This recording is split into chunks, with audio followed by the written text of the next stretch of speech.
बात हुआ। बड़े भाई हो, बड़े भाई बन के रहो, बाप बनने की कोशिश मत करो। इतनी हिम्मत? हाँ, तू बड़े भाई से ऐसे बात करेगा? तमीज भूल गया तू? हाँ, आज तो तूने मेरे ऊपर हाथ उठा दिया। अगर आज के बाद तूने मेरे ऊपर हाथ उठा दिया ना, भूल जाऊंगा कि मेरा कोई बड़ा भाई भी है। हाथ तोड़ के हाथ में दे दूंगा, समझा? अच्छा, तो अब तू मुझसे ऐसे बात करेगा? तू करके बात करेगा? तू मुझसे हाथ तोड़ेगा मेरा? हाथ तोड़। अगर कोई और होता ना, कब का हाथ तोड़ चुका होता, समझा? बड़ा भाई है इसलिए संस्कारों के नीचे दबा हुआ हूँ। जी, ये तेरे संस्कार हैं? तू मुझसे ऊंची आवाज में बात कर रहा है, तू करके बात कर रहा है, हाथ तोड़ने की बात कर रहा है, थप्पड़ मारने की बात कर रहा है, ये संस्कार है? ये तेरे संस्कार हैं? हाँ, तो ये तेरे संस्कार है। हमेशा मुझे पूरी कंपनी के सामने बदनाम करता रहता है, जलील करता रहता है, और आज तो तूने मेरे ऊपर हाथ उठा दिया। अरे मैं तेरी इतनी इज्जत करता था, बोलता सोचता था कि प्राउड फील करता है मेरा बड़ा भाई है, लेकिन मुझे नहीं पता था कि बड़े भाई के नाम पर मैंने एक दुश्मन पाला हुआ है। मंद बुद्धि है तू, तेरे अंदर ना दिमाग नाम की कोई चीज नहीं है। मैं तुझ पे कोई ना रौब नहीं दिखाता हूँ, तुझे समझाता हूँ ताकि लाइफ में ना आगे बढ़े, कुछ अच्छा करे और इस बिजनेस को संभाल सके। अरे तेरे जैसा दोगला इंसान तो मैंने पूरी जिंदगी में नहीं देखा। बचपन से हमेशा मुझसे गुलामगिरी कराते आया है, और अब मैं थोड़ा समझदार क्या हो गया हूँ, उंगली करने लगा हूँ कि भाई ये चीज नहीं करनी, मुझे ये नहीं करनी, तो तू अब नए नए तरीके अपना रहा है ताकि मुझसे फिर से गुलामगिरी करा सके। ये ज्यादा दिन ड्रामे चलने वाले नहीं है, समझ आ गई ना? मैं तुझे अच्छे समझा रहा हूँ, अपनी जुबान को बंद कर ले, वरना अभी एक थप्पड़ मारा है, अभी 10 थप्पड़ मारूंगा तुझे। थप्पड़ मारेगा? चल इस बार तू हाथ उठा के देख, फिर मैं भी देखता हूँ कि थप्पड़ का जवाब थप्पड़ से कैसे मिलता है। कमजोर नहीं हूं मैं, हाथ उठाना मुझे भी आता है। अरे मैं नहीं चाहता तेरी बीवी के सामने तेरी इज्जत ऐसे मिट्टी में उतर जाए, समझिया? अच्छा, तो अब मेरा छोटा भाई मुझे थप्पड़ मारेगा? अरे किस चीज की कमी रखी तेरे लिए? बचपन से लेकर आज तक सब कुछ करता आ रहा हूं। माँ बाप के जाने के बाद ना कभी तुझे उनका एहसास नहीं होने दिया। तुझे वो सारी सुख सुविधाएं दी जो कभी मैं नहीं ले पाया। अरे तुझे अच्छे से अच्छे स्कूल में पढ़ाया, कॉलेज में पढ़ाया, सारी सुख सुविधाएं दी, खुद बस और ट्रेन में धक्के खाया, लेकिन तेरे लिए ना सुपर बाइक दिलवाई, कार दिलवाई, सब कुछ किया, और आज तू इसका सिला ऐसे दे रहा है, तू मुझ पे हाथ उठाएगा? उठा? भूल गया? इससे शादी करना चाहता था, लव मैरिज करी है तूने। मैंने कभी मना नहीं करा, धूमधाम से शादी करवाई, सब कुछ किया मैंने, जो तूने मांगा सब कुछ दिया, उसके बावजूद तू मुझसे ऐसे बात कर रहा है। तो कौन सा एहसान कर दिया तूने मेरे ऊपर ये सब करके? अरे माँ बाप सारे जमीन का हिस्सा तेरे ऊपर छोड़ करके गए, सब कुछ तो तू अपने पेट में भर के बैठा है, मेरे हिस्से में क्या है? एक फूटी कौड़ी तक भी नहीं है, अकाउंट में 100 रुपए भी नहीं पड़े। अरे तेरा अकाउंट एक भरा पड़ा रहता है, तो तुम मेरे ऊपर जो खर्च कर रहा है ना, एहसान नहीं कर रहा है, उससे मेरा भी हक है। और जो तूने आज मेरे ऊपर हाथ उठाया ना, ये हाथ उठा के अच्छा नहीं किया। आज से तेरा और मेरा रिश्ता खत्म। भूल गया कि मेरा कोई बड़ा भाई भी था। बहुत शौक है ना गुलामगिरी कराने का, मैं भी देखता हूँ अब तू किससे गुलामगिरी कराएगा। मुझे आज ही इस घर का 2 हिस्से चाहिए, आज ही मुझे प्रॉपर्टी का अपना हिस्सा चाहिए, मुझे नहीं रहना तेरे साथ अब, समझ आ गई बात? अब तू पुलिस में कंप्लेन कर या कोर्ट में चक्कर काट, जो करना है कर, मुझे आज तेरे से अलग होना है। आज के बाद ना मुझे अपनी शक्ल मत दिखा दियो, समझ आ गई ना? तुझे हिस्सा चाहिए इस घर में, चला जाए यहां से, लेकिन इस घर में ना हिस्से नहीं होंगे, आई बात समझ में? हिस्सा चाहिए इस घर में।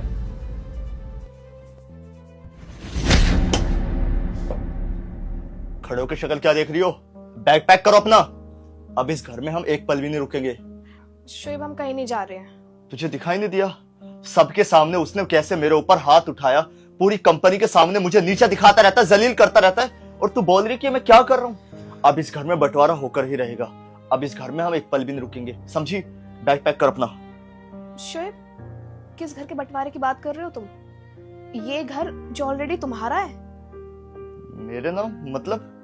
मतलब ये जिस घर के हिस्से की बातें तुम कर रहे हो ना भैया से, वो घर तुम्हारा ही है। अब मेरी बातों पे यकीन नहीं है ना, तो जाओ लॉकर से पेपर्स निकालो और जाके चेक कर लो, तुम्हारे नाम पर ही है ये घर। पर मुझे एक बात बताओ शोएब, तुम भैया से जिस हक की, जिस घर की और जिस प्रॉपर्टी के लिए तुम लड़ रहे हो आज, तुम भूल गए सब कुछ वो तुम्हारे लिए तो कर रहे हैं, मेरे लिए कर रहे हैं, और किसके लिए? पापा जी के जाने के बाद उन्होंने हमें किसी चीज की कमी नहीं होने दी है। अभी लास्ट मंथ हम दोनों की एनिवर्सरी थी, याद है ना तुम्हें? और तुम्हारे जेब में इतनी फूटी कौड़ी नहीं थी कि तुम मुझे एक अच्छी साड़ी तक ला के दे सको, और भैया ने हमारे लिए कितना अच्छा अरेंजमेंट किया, हमें बाहर डिनर पे लेके गए, तुम्हें और मुझे इतने अच्छे गिफ्ट्स दिए, सब भूल गए तुम? अरे उन्हें क्या जरूरत पड़ी हमारे लिए ये सब करने का? पर उन्होंने फिर भी किया ताकि हम दोनों का दिन स्पेशल बने। शोएब, हमारी शादी को इतने साल हो गए हैं, आज तक ना जाने भैया ने हमारे लिए क्या कुछ नहीं किया है, इनफैक्ट भाभी ने भी। और एक बात बताऊं, अगर वो सारी चीजों को जताने पर आ गए ना, उन्होंने हमारे लिए जो कुछ भी किया है, तो हम उनका एहसान ना कभी उतार भी नहीं पाएंगे इस जन्म में। हाँ तो इसका मतलब सबके सामने हाथ उठाएंगे मेरे ऊपर? अरे इसका मतलब छोटा हूं तो कुछ भी ज्यादती करते रहेंगे? हाँ तो तुमने नहीं देखा तुमने कैसे बदतमीजी की उनके साथ? अपने से बड़े भाई को ऐसे तू तड़ाक करके बात कर रहे हो। अगर आज पापा जी जिंदा होते ना, वो भी तुम पे हाथ उठा देते जिस तरह तुम उनसे बदतमीजी कर रहे थे। उन्होंने जो कुछ भी किया है ना, वो बिल्कुल सही किया है, तुम्हारी अकल ठिकाने लाने के लिए।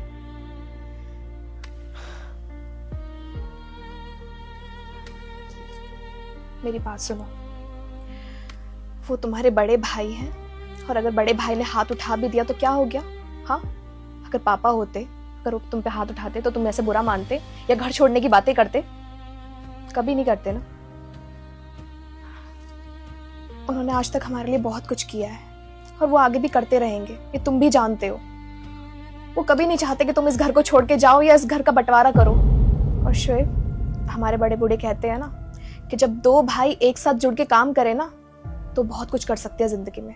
और तुम खुद ही देखो, ये घर, ये प्रॉपर्टी, ये इतना अच्छा ऑफिस, अच्छा बैंक बैलेंस जो हमारे पास है ना, वो आज तुम्हारे और भैया की मेहनत की वजह से ही हमारे पास है। शोएब, मैं तुम्हें सिर्फ इतना समझाऊंगी कि आज तुमने जो बदतमीजी भैया के साथ की है ना, वो आइंदा ना करो। और आप जाओ, उनसे अभी जाके माफी मांगो। मुझे पूरा भरोसा है भैया जरूर माफ करेंगे तुम्हें। वो तुमसे बहुत प्यार करते हैं सच में। हाँ दीक्षा, गलती मेरी भी है इसमें। पता नहीं क्या भूत सवार था मेरे ऊपर जो आज मैंने अपने इतने अच्छे फूल जैसे भाई के साथ बदतमीजी की। मैं हमेशा इतनी इज्जत और इतने रिस्पेक्ट से उनसे बात करता हूँ, आप करके बात करता हूँ, और क्या हो गया कि मैंने उनके ऊपर हाथ उठाने की कोशिश की। मुझे लगता है मुझे जाके भैया से बात करनी चाहिए। उनको कितना हर्ट हुआ होगा। तुम यहीं रुको, मैं आता हूँ।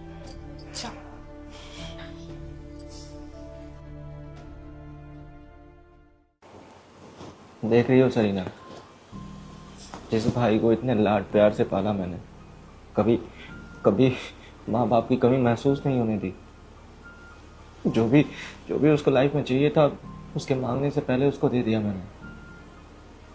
हर चीज किया उसके लिए, और वही भाई आज उस पे हाथ उठाने की बात कर रहा है, इस घर में बंटवारे की बात कर रहा है।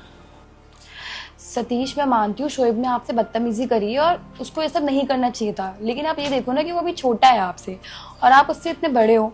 आपको उससे प्यार से समझाना चाहिए, आपको उस पर हाथ नहीं उठाना चाहिए था। तो और क्या करूं? देख रही थी ना कैसे बदतमीजी कर रहा था मुझसे, और मैं उस पर चिल्ला रहा था इसलिए क्योंकि ऑफिस में बहुत बड़ी गलती की थी उसने। इसी बात के लिए उसको समझा रहा था कि ऐसे काम करेगा तो लाइफ में आगे नहीं बढ़ पाएगा। मैं जो भी करता हूँ बस उसकी भलाई के लिए करता हूँ, ताकि आगे चल के फ्यूचर में उसको कभी किसी की हेल्प की नीड ना पड़े। वो खुद अपना काम कर ले, अपना बिजनेस संभाले। कब तक उसका साथ दूंगा मैं? कोई बात नहीं सतीश, वो समझ जाएगा धीरे धीरे। भैया, मुझे कुछ बात करनी थी आपसे। हाँ बोलो। भाभी, आप अंदर जा सकती हो?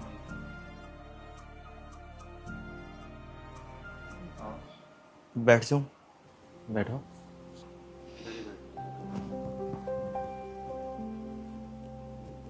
भैया, मुझे समझ नहीं आ रहा है कि किस तरीके से आपसे माफी मांगू। पता नहीं मुझे क्या हो गया है। मेरे जो यार दोस्त हैं उनकी संगत का बहुत गलत असर पड़ रहा है मुझ पे। वो अपने माँ बाप, अपने भाइयों के साथ बदतमीजी करते रहते हैं। तो मैंने भी सोचा कि मैं भी आपके साथ ऐसी बदतमीजी कर लूं, क्या ही बिगड़ जाएगा। भैया, आपने मुझे हमेशा किसी चीज की कमी महसूस नहीं होने दी। हमेशा इतने लाड प्यार से मुझे पाल के रखा, कभी किसी चीज को आपने जताया नहीं। और आज मैं आपके ऊपर ही हाथ उठाने चला। भैया, मैंने घर के बंटवारे की बात करके बहुत बड़ी गलती की है। अगर आपका हाथ मेरे सर से उठ जाएगा, मैं तो 2 कौड़ी का इंसान बन जाऊंगा। भैया, हो सके तो मुझे माफ कर देना। आपने जो मेरे ऊपर हाथ उठाया ना, वो मैं डिजर्व करता था। मुझे माफ कर दो। नहीं, मुझे ये मेरे सामने हाथ जोड़ने की जरूरत नहीं है। देख, तू मुझसे छोटा है। मैं बस यही चाहता हूँ ना कि तू अपनी लाइफ में अच्छा करे। देख, मैं तेरा कभी बुरा नहीं चाहता। मैं चाहता हूँ कि तू अपनी लाइफ में आगे बढ़े, सब कुछ करे, बिजनेस संभाले और इस बिजनेस को आगे लेके जाए। बस यही चाहता हूँ, इसलिए थोड़ा सा ही स्ट्रिक्ट हूँ तेरे साथ, बस और कुछ नहीं। और हाँ, कहीं ना कहीं गलती मेरी भी है, मुझे ऐसे तुझ पे हाथ नहीं उठाना चाहिए था। I am sorry. भैया आप क्यों माफी मांग रहे हो? आपने जो किया बिल्कुल सही किया। हमेशा मैं आपके साथ इतनी इज्जत और इतने प्यार से रहता था, अगर आपके साथ मैं ऐसे तू तड़ाक करूंगा तो पिटना तो बनता है ना भैया। मुझे सच में बुरा नहीं लगा, तो बस गुस्से गुस्से में उल्टा सीधा बोल दिया मैंने आपको। खाना खा ले। हाँ भूख तो लगी है भैया।